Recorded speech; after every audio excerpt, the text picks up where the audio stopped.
Umar radiallahu anhu says, when Abu Bakr became Khalifa, this is extremely beautiful by the way. I want you to actually put yourself in Medina right now. You live there, Abu Bakr is the Khalifa. He leads the Salah, he leads the prayer. He said every day after Fajr, Abu Bakr radiallahu anhu would go in an opposite direction of his house and he would go deep into the desert. I was very curious, right? What does he do out there? So Umar radiallahu anhu said, I'd watch him every single day. He'd go to Salat al-Fajr and then Abu Bakr does not return home. He just walks far away into the desert. So he said, every day I'd wonder, ila ayna yakhruj? Where does he go? Where does he go? Where does he go? He said, one day I said to myself, la atba'anna. That's it. I'm going to go follow him and find out what he's doing.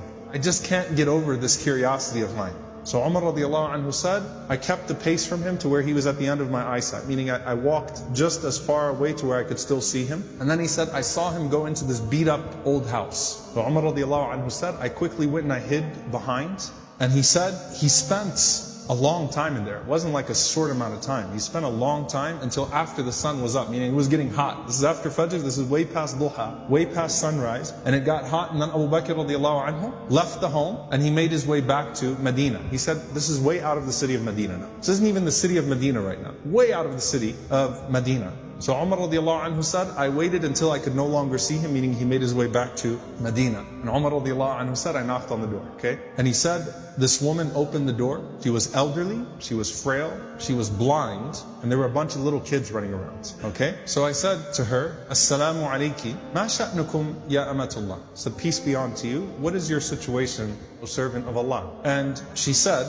that I am a blind woman, and I have no one to take care of me, and I also have these orphans with me. You know, and the implication, Allahu A'lam, her kids died, left behind, these are her grandchildren, or these were orphans. Somehow, it's her, and it's some orphan children. And she says, I have no one to take care of me, and these orphans. Umar radiallahu anhu said, who is that visitor that comes to you every single day? The answer, she says, I don't know who he is. La yuthkar li ismuhu abada. He never once shared his name with me. He never bothered to tell me his name. Umar radiallahu anhu said, well, what does he do? قالت جزاه الله خير. She said, may Allah reward him. Every morning he comes. Listen, by the way, she details it. She says, he cleans my home. He washes our clothes. He grinds our wheat. He bakes our bread. He cooks our breakfast. And then he leaves. Subhanallah. Think about that. If this was the only narration we had about Abu Bakr, it's incredible. Seriously. The leader, the head of the ummah, the khalifa, the most important man in the ummah right now, with his station, with his status, and he goes out every morning to this house, and he doesn't even tell the woman what his name is. He's just consider me a secret fa'il khair, right? Just some good doer. Washes the clothes, cleans the house, grinds the wheat, bakes the bread, cooks the breakfast, and then makes his way back to govern the ummah. That is absolutely incredible. Umar radiallahu ta'ala anhu says, every single day, like, is this really what he does every single day? She said, every day, may Allah bless him. Umar radiallahu anhu said, do you pay him anything? She said, nothing. Umar radiallahu ta'ala anhu started to cry, and he said, أَتَعَبْتَ الْخُلَفَاءَ بَعْدَكَ يَا أَبَا بَكْرِ. You have exhausted every successor of yours, O Abu Bakr. You've exhausted us. Anyone that comes after you is exhausted.